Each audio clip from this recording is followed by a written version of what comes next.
弟兄姊妹平安，今天是2025年的1月3号。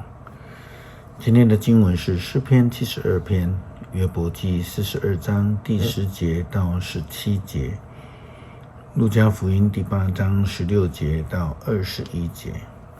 今天要跟大家分享的主题是点灯。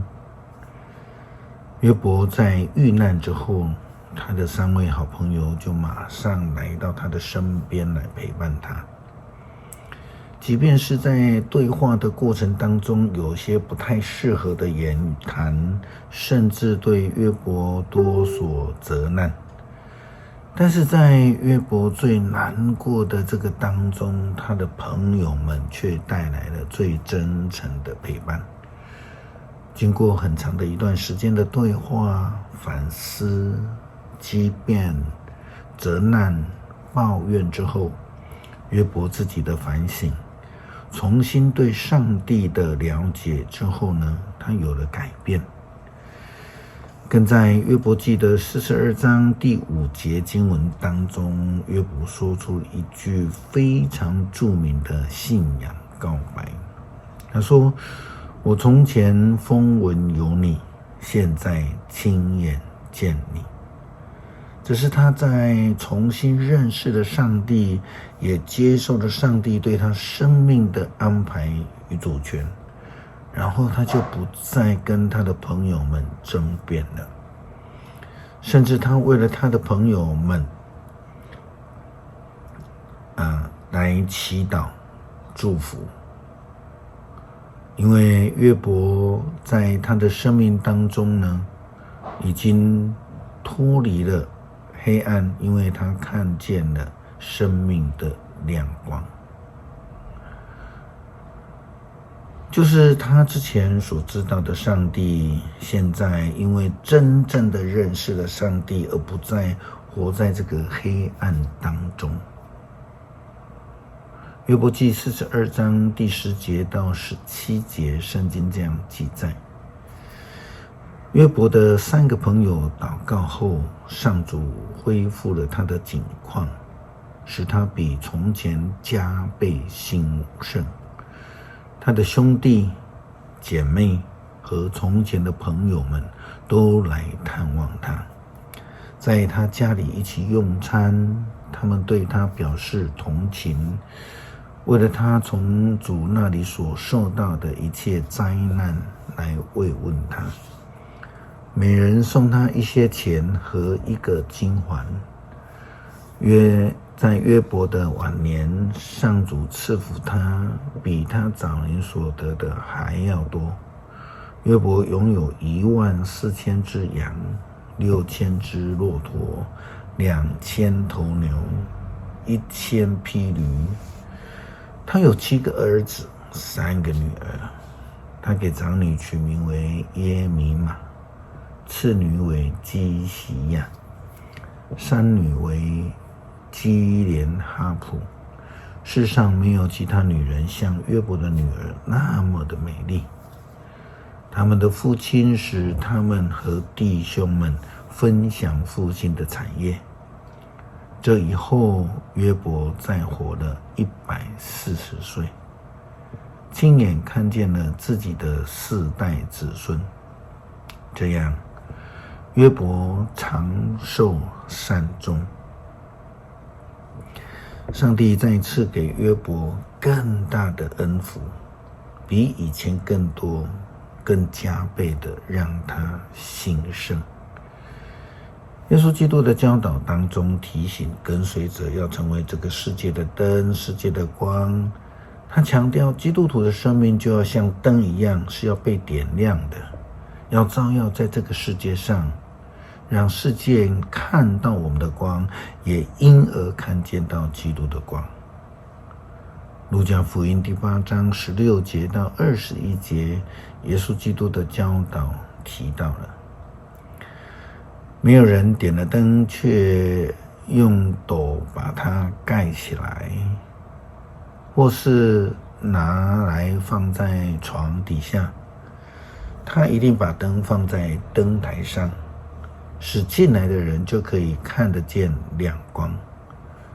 任何隐藏的事总是会被张扬出来，任何掩盖的事也会被揭露出来，为人所知。所以你们要留心听，因为那有的要给他更多，那没有的，连他自己以为有的一点也要都被夺走。耶稣的母亲和兄弟来看他，可是因为人太多，不能接近他。有人告诉耶稣，你的母亲和你的兄弟站在外面要见你呢。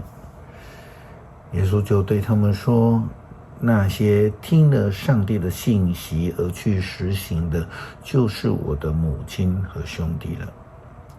听了主的话，上帝的信息而能够实践的，就如同灯点亮了，让人可以看见主的光照耀在黑暗的世界了。诗篇72篇，上帝啊，求你把公正教导君王，求你赐给王子你的公义，这样他就会以正义治理你的子民，以公道对待被压迫的穷苦人。愿全国享受太平，愿全民共尝正义，愿君王以公平维护穷苦人，愿他的救援贫乏无助的人，愿全民共尝正义，愿君王以公平来维护这些穷苦人，并打击欺压他们的人。只要太阳照射，月亮发光，愿你的子民永远敬拜你。愿君王像雨下在草原上，像甘霖滋润大地。愿他在位的日子正义伸张，在有月亮的岁月国泰民安。他的王国从海伸展到那海，从幼发拉底河到地的尽头。旷野的住民要在他面前叩头，他的仇敌要扑倒降服于他。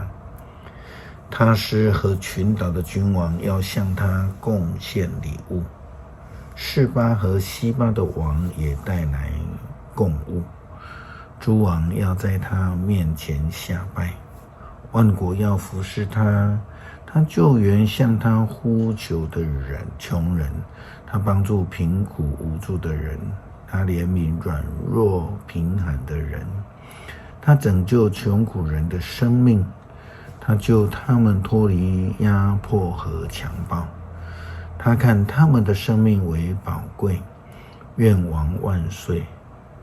愿他得到示巴的金子，愿有人不断地替他祷告，愿上帝时常赐福给他。